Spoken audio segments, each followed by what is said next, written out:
Voilà, j'ai observé, en fait, ça a eu le temps de sécher dans mes étamines, donc ça, je commence à le voir.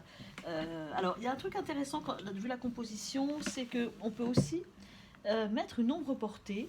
En fait, il y a une petite ombre portée, on verra ça après, qui peut aussi poser mes objets. Alors, je continue ma fleur. Voilà, en fait, elle est assez foncée en bas et ensuite on va tirer. Vous voyez, j'ai détrempé un peu mon pinceau et je détrempe un peu pour mon vert assez foncé pour faire un vert beaucoup plus clair parce que plus aqueux avec plus d'eau. Donc j'attrape sur le bord de mon pinceau la couleur qui est en dessous et puis je la détrempe un peu. Je me suis aperçue qu'il y avait un truc intéressant, c'est que en fait, suivant ma position, je vois qu'il y a des petites pétales qui passent derrière. Et ici aussi, on va tirer un peu plus pour la déployer. Voilà. En fait, il y a deux strates, de là où je suis positionnée, il y a deux strates. Il y a une strate jaune et il y a une strate jaune un peu plus fort. Donc je vais mettre un tout petit peu d'orange, dans la partie ombrée. Hein. Je rappelle que la lumière vient par là. Alors c'est pas aussi droit que ce que j'ai mis tout à l'heure. Donc je vais faire la même chose, je vais faire sortir les petits pétales. J'ai mis une barre tout à l'heure, là je vais tirer mon jaune et mon orange. Voilà.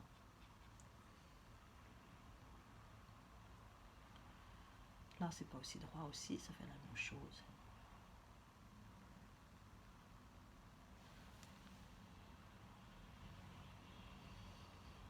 Voilà, retournons à notre feuille.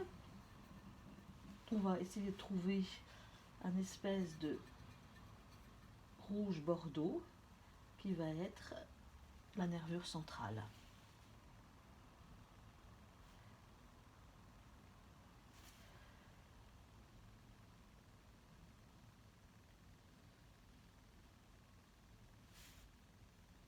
Alors c'est intéressant, on voit dans la nature que souvent le rouge est associé au vert. C'est assez joli, hein, la complémentaire, la nature est bien faite pour ça. Voilà. Alors, j'ai parlé tout à fait au début. Alors, en fait, c'est tout simplement un petit peu plus foncé, puisque c'est plus dans l'ombre. Donc, je vais foncer un peu plus du côté de l'ombre. Et je vais laisser ça continuer tranquillement sa course. Alors, en fait, il y a plusieurs choses que je vois. D'abord, mon objet est sur un fond coloré, on va voir les fonds tout à l'heure, mais surtout, il laisse apparaître sur le support une ombre. Alors, pour faire les ombres, quand on a du papier blanc, c'est pas mal de prendre ou du violet ou du bleu. On va essayer de fabriquer un violet.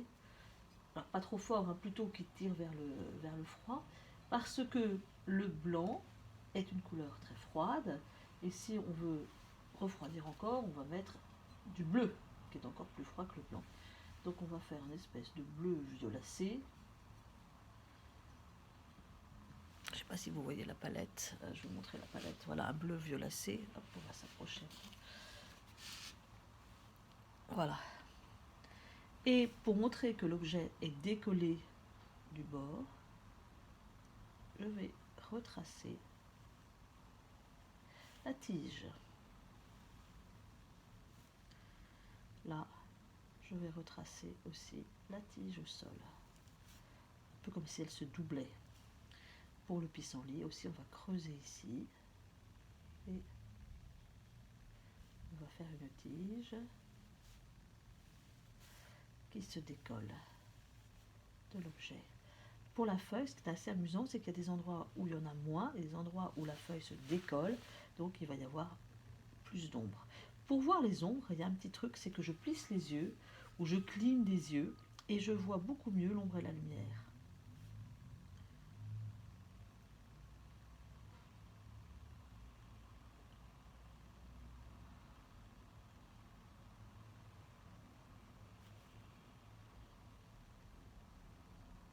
la feuille est plus collée au sol, elle est plus petite. Quand elle se décolle, elle va être plus large.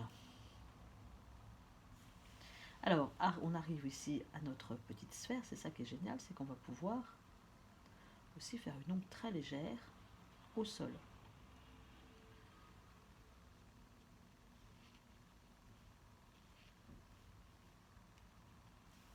Ici, une ombre aussi très légère au sol.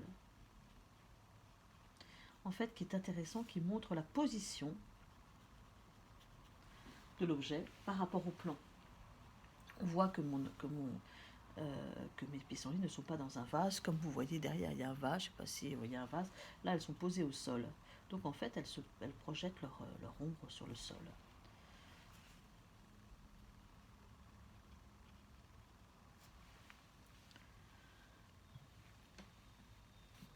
Alors, je veux garder, ici je vais accentuer parce que je veux garder, je ne sais pas si on voit suffisamment mon objet, mes étamines. Donc je vais reprendre, tout simplement pour une histoire pratique, au bord de ma sphère étamine, un petit peu plus foncé. Et ça serait peut-être aussi intéressant que je ne mette pas exactement la même couleur que j'ai utilisée, donc je vais mettre un tout petit peu plus violet. Non, c'est trop fort là. C'est mieux de faire le mélange sur la palette, si vous pouvez. Moi j'ai pris une grande assiette que sur l'objet, parce que sur l'objet parfois ça on ne maîtrise pas beaucoup moins l'eau. Alors cette ombre va se dégrader.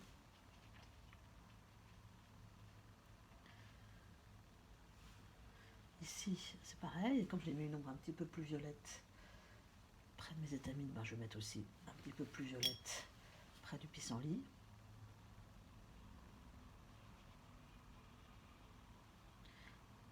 Et je vais profiter de l'ombre du pissenlit pour aller, de la fleur, pour aller jusqu'à mon étamine.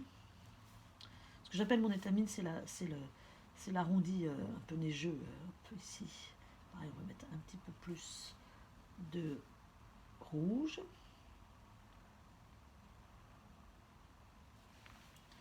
Et sur la feuille, pareil, pour que en fait, les ombres soient cohérentes. Attention, l'ombre appartient au plan et n'appartient pas à l'objet.